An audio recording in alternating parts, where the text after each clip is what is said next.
আমার ভোট আমার সাংবিধানিক অধিকার। রাজ্যে বিচারাধীন থাকার পর ২৭ লক্ষের নাম বাদ পড়েছে।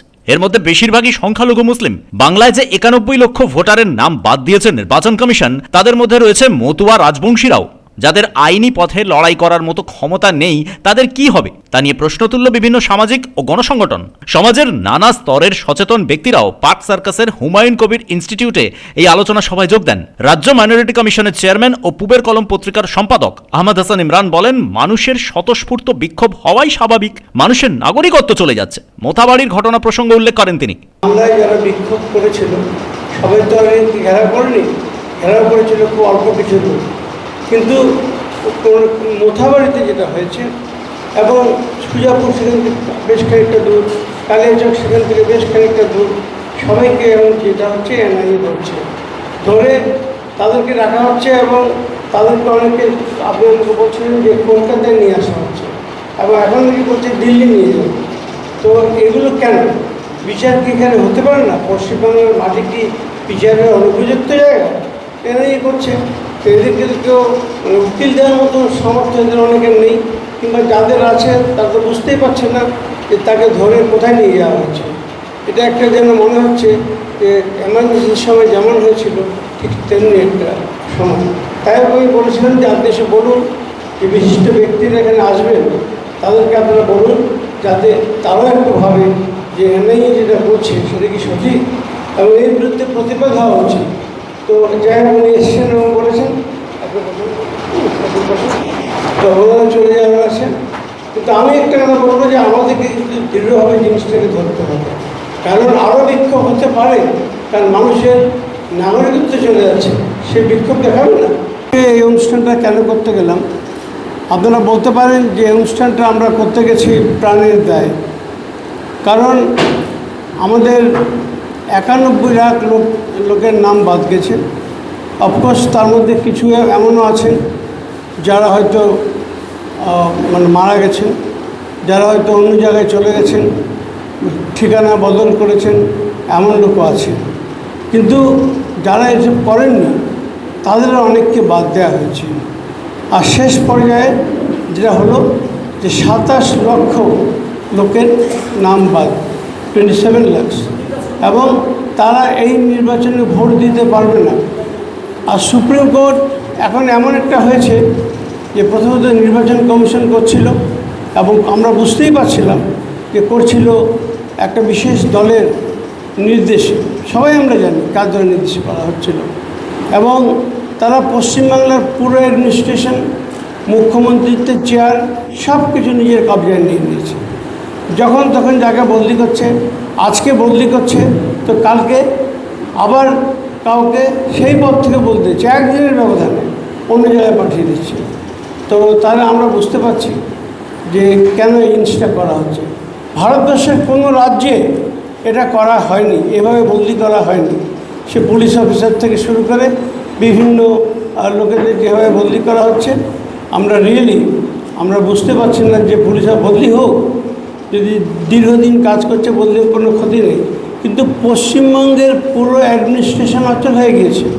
হুমায়ুন কবির ইনস্টিটিউটে এই সভায় ছিলেন অধ্যাপক ওম প্রকাশ মিশ্র, আমজেদ আলী, ডক্টর এম.এন. হক, অ্যাডভোকেট খাজা জাভেদ, অধ্যাপক সাইফুল্লাহ, রাজ্য মাইনরিটি কমিশনের সদস্য শাহনাজ আলী কাদরি, সুকৃতি রঞ্জন বিশ্বাস, সমতা বিশ্বাস, মাওলানা বাকিবিল্লাহ, সমাজসেবী ও সাংবাদিক সুমন ভট্টাচার্য। সবাই বলেন, নির্বাচন কমিশন যেভাবে রাজ্যের বহু ভোটারের নাম বাদ দিয়েছে তার বিরুদ্ধে লড়াই করতে হবে। বেনাগরিক করার চেষ্টা হয়েছে বহু ভোটারকে। যদি কেউ এটা ভাবেন যে সুপ্রিম কোর্ট রিলিফ দেবে, তাহলে আপনি সেই স্বর্গে বাস করছেন যে স্বর্গে ভাবা হয়েছিল যে পশ্চিমবঙ্গে কিছু হবে না। যদি আপনি ভাবেন ট্রাইব্যুনালে কোনো রিলিফ পাবেন, তাহলেও আপনি জেনে রাখুন এই বিচারপতিরা রিলিফ দেওয়ার জন্য আসেনি। কেন বললাম কথাটা?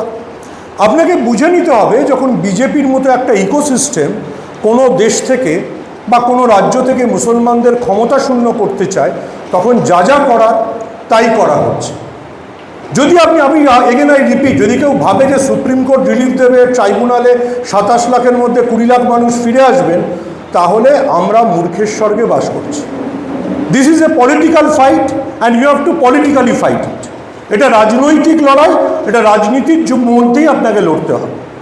যারা বলছেন, আমি বাকিবিল্লাহ সাহেবকে পূর্ণ শ্রদ্ধা রেখে বলছি, যে অনেক হিন্দু বাদ গেছে, আদিবাসী বাদ গেছে, ওটা কোলাটারাল ড্যামেজ।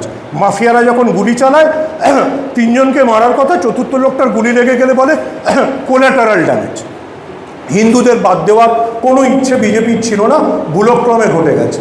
বিজেপি দুটো লোককে বাদ দিতে চেয়েছিল, মানে দুটো শ্রেণীকে, মুসলিম আর মহিলা।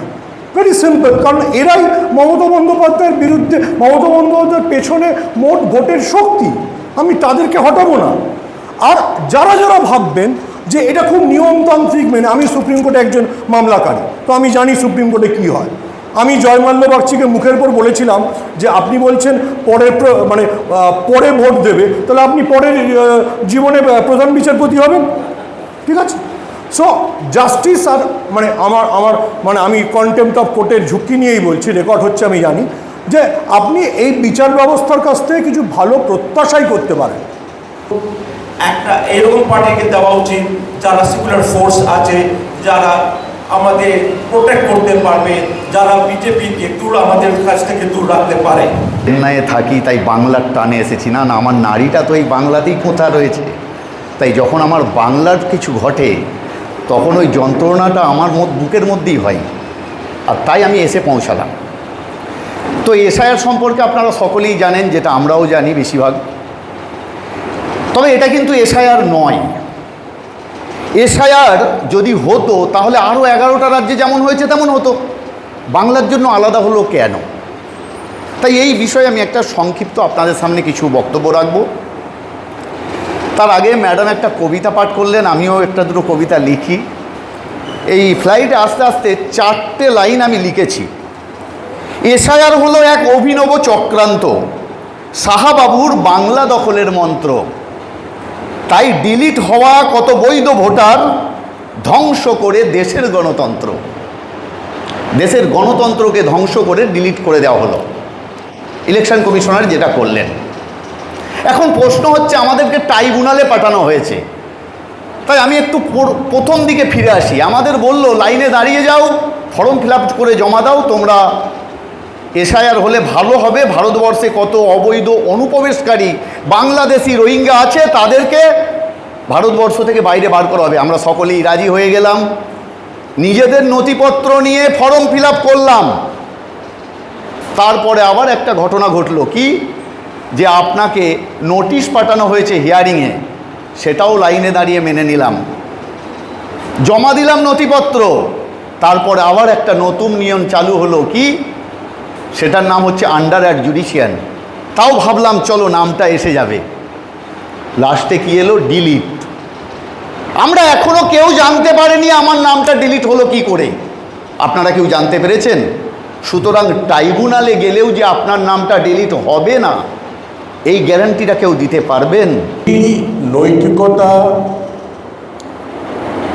আইন, এই সমস্তকে বাদ দিয়ে ব্যতি রেখে এই তথাকথিত এসআইআর প্রসেসটা শুরু হয়েছিল, এবং এটা এখন স্পষ্টতই বোঝাই যাচ্ছে যে এটা বেঙ্গলকে টার্গেট করে হয়েছিল।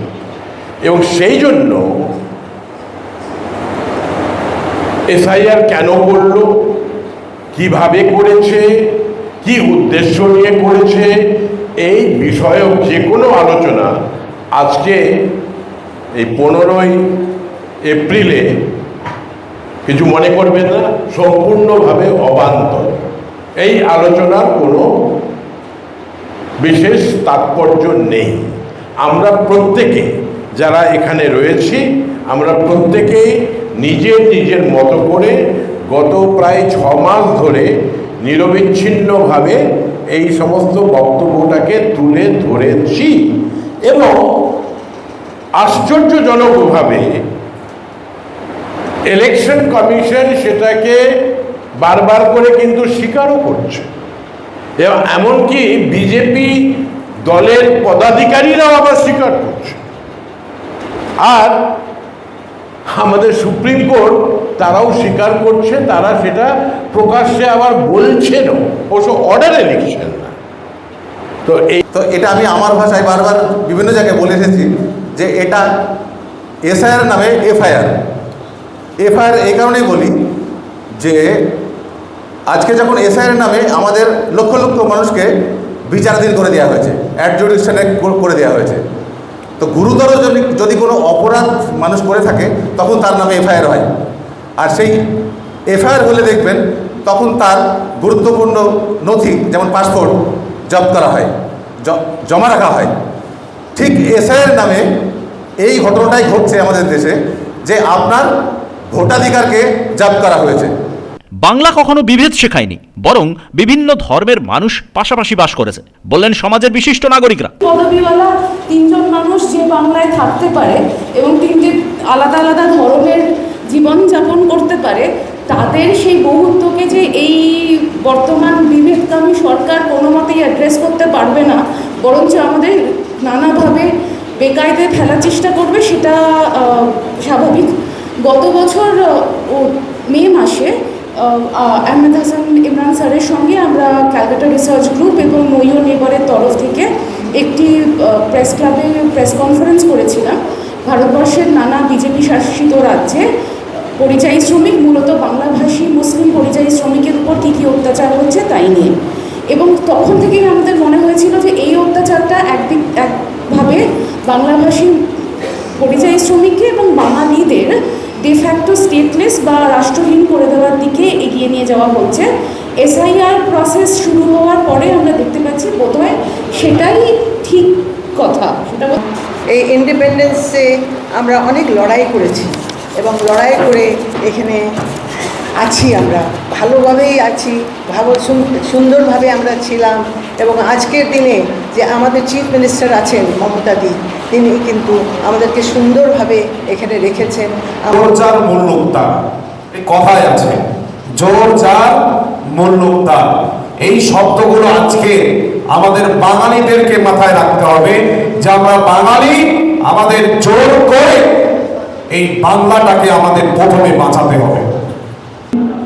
যে যেমন একদিকে মুসলিমদেরকে টার্গেট করা হয়েছে, আদিবাসীদের উপরে টার্গেট করা হয়েছে, মতুয়াদের উপরে টার্গেট করা হয়েছে, এই সমস্ত সমাজে যারা পিছিয়ে পড়া তাদের উপরে টার্গেট হয়েছে। আজকে আমরা যে 27 লক্ষ যে ভারতীয় নাগরিক যাদেরকে ডিলেট করা হয়েছে, তার মধ্যে 40 থেকে 45% মুসলিম আছে, 60 বা 55% যে অমুসলিম রয়েছে, তার মধ্যে আমাদের আদিবাসী সম্প্রদায়, মতুয়া সম্প্রদায়, এবং আমরা দেখতে পেয়েছি যে অন্য সম্প্রদায়ের মানুষ কিন্তু আছে। মতুয়া সমাজের প্রতিনিধি সুকৃতি রঞ্জন বিশ্বাস বলেন, এ রাজ্যের ভূমিপুত্র হলেও প্রান্তিক মানুষের কাছে সব নথি নাও থাকতে পারে, তাদের জন্য কিভাবে লড়াই করতে হবে তা নিয়ে ভাবতে হবে। বিষয়টা বোঝানো যে আসলে নাগরিকত্ব আইন সংশোধন না করে এই সমস্যার সমাধান সম্ভব নয়। জোকাতে ট্রাইব্যুনালের বেঞ্চগুলো কাজ করবে, কুচবিহার থেকে আসতে হবে, ঘটি বাটি গরু ছাগল জমি জমা বহু মানুষের বিক্রি হয়ে যাবে, যেটা হয়েছে আসামে। এবং তারপরেও আমি বলছি, আমার ধারণা এই যে 27 লক্ষের মধ্যে বেশিরভাগটা মুসলমান, এবং এই মুসলমানদের বেশিরভাগটা ট্রাইব্যুনাল উতরে যাবে, কারণ তারা এই দেশেরই নাগরিক। কিন্তু তা সত্ত্বেও এখানে ভূমিপুত্র হলেও অন্তত কিছু মানুষ তারা ফেল করবে, ট্রাইব্যুনাল তাদের বিরুদ্ধে রায় দেবে, সেটা যত কম হোক, 10টা পরিবার হলেও হবে। এই 10টা পরিবারকে আপনি কিভাবে সাহায্য করবেন? আইন। সমগ্র অনুষ্ঠানটি সঞ্চালনা করেন সাংবাদিক শফিকুল ইসলাম দুলাল। শেখ ইরশাদের রিপোর্ট, পুপের কলম ডিজিটাল।